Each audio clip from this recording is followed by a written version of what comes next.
Hi, in this session I want to discuss constructors. तो constructors क्या होते हैं? कंस्ट्रक्टर्स बेसिकली वो फंक्शंस होते हैं जो कि ऑटोमेटिकली कॉल हो जाते हैं जब हम कोई ऑब्जेक्ट क्रिएट करते हैं।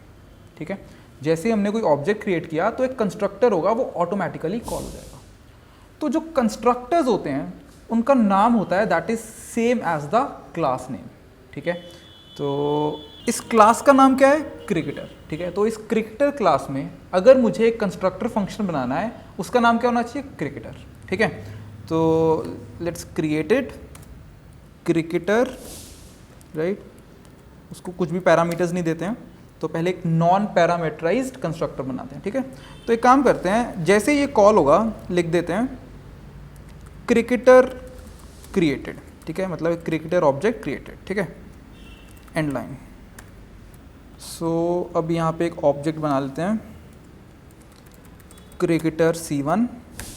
ठीक है, तो इसको रन करते हैं। तो क्या प्रिंट हुआ? Cricketer created. कि जैसे ही ये ऑब्जेक्ट बनेगा वो ऑटोमेटिकली कॉल होगा, ऑटोमेटिकली कॉल होगा। ओके, सिमिलरली हम लोग पैरामीटराइज्ड कंस्ट्रक्टर्स भी बना सकते हैं। जैसे कि मैं यहाँ पे कंस्ट्रक्टर बना दूं स्ट्रिंग नेम, और इस कंस्ट्रक्टर के अंदर हम लोग वैल्यू सेट कर देंगे क्रिकेटर के नेम की, right. And then let's make an object. अभी यहाँ पे मुझे एरर मिल जाएगा।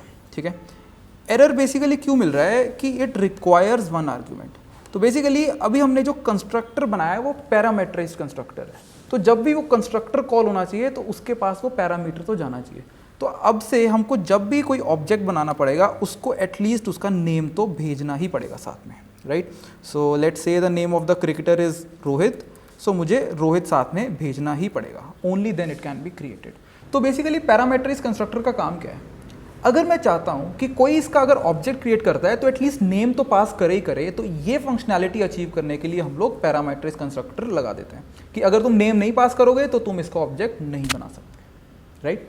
One more thing in constructors what I can do is कि यार वो नेम तो प्रोवाइड करेगा ही करेगा, बट जो बाकी प्रॉपर्टीज हैं उनकी अगर मैं कोई डिफॉल्ट वैल्यू सेट करना चाहता हूं I can also do it over here. Okay, so I just do team, let's say default value मैं इंडिया सेट करना चाहता हूं, तो I can just set like this.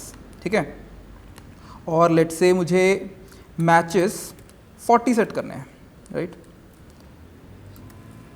So this is how I can set them, right. So यहाँ पे एक रोहित नाम का क्रिकेटर बना है। अगर मैं C1 डॉट डिस्प्ले लिखता हूँ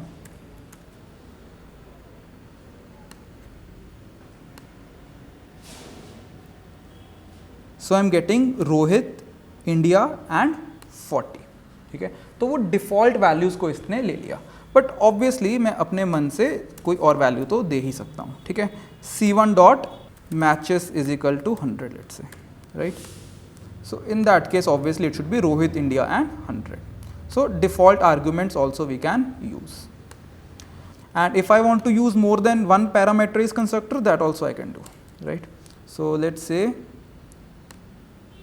let me just remove this over here. So he can pass team and he can pass matches here only. So in this way we can create an object cricketer, let's say C2, name is Ricky, team Australia, and let's say 300 matches. Okay, so now let's also set the values over here. This dot team is equal to team, and this dot matches is equal to matches, right. So either we can pass one parameter, in this case the previous constructor will be used, or we can pass 3 parameters, in this case the new constructor will be called. Okay, so let's do one thing. So here cricketer created, let me do it 1 and let me do it 2, right. So now we can check. So in the first case cricketer created 1 is called, here cricketer created 2 is called. Now one last thing that I want to talk about in this session is static members. तो static members कौन से होते हैं? अभी तक हमने जो भी मेंबर्स देखे हैं जैसे कि नेम, मैचेस, ये हर ऑब्जेक्ट के लिए इनकी एक डिफरेंट वैल्यू होती है, ठीक है। अगर C1 है तो उसका नेम डिफरेंट है, C2 है तो उसका नेम डिफरेंट है। बट कुछ प्रॉपर्टीज ऐसी होंगी जो कि सारे के सारे ऑब्जेक्ट शेयर करेंगे। जैसे कि एक प्रॉपर्टी ले लो कि टोटल क्रिकेटर्स नाम की प्रॉपर्टी बना देते हैं। अब हमारे पास लेट्स से 10 ऑब्जेक्ट्स हैं, C1, C2, C3 till C10। अब मैं C1 से पूछूंगा कि यार टोटल क्रिकेटर्स कितने हैं, वो भी 10 बताएगा। C2 से पूछूंगा, वो भी 10 बताएगा, राइट। तो कुछ प्रॉपर्टीज जो होती हैं जो कि शेयर होती हैं उनको हम स्टैटिक मेंबर्स बोलते हैं, ठीक है। तो उनको क्रिएट कैसे करते हैं? तो उनको क्रिएट करने के लिए लेट्स एक प्राइवेट स्टैटिक प्रॉपर्टी बना लेते हैं, स्टैटिक इंट टोटल क्रिकेटर्स, ठीक है। और अगर मैं स्टैटिक मेंबर्स को इनिशियलाइज करना चाहता हूँ, इनिशियल वैल्यू 0 देना चाहता हूँ, क्योंकि अभी क्लास बनी है, अभी कोई भी ऑब्जेक्ट नहीं है, तो 0 से स्टार्ट करना है, तो उसके लिए हम लोग नीचे उसकी वैल्यू को सेट करते हैं, ठीक है। इंट क्रिकेटर और प्रॉपर्टी का नाम क्या था, total cricketers is equal to 0। तो ये सिंटैक्स होता है हमारा किसी भी स्टैटिक प्रॉपर्टी को इनिशियलाइज करने के लिए, ठीक है। So what I am going to do is कि जब भी मेरा क्रिकेटर क्रिएट होगा, so I am just going to write total cricketers plus plus, ठीक है।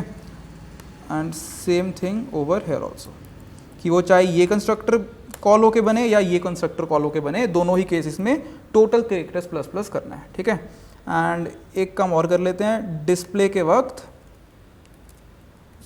टोटल क्रिकेटर्स को भी डिस्प्ले कर देते हैं, right. Okay, so C1 dot display and यहाँ पे हम लोग C2 डॉट डिस्प्ले भी कर देते हैं।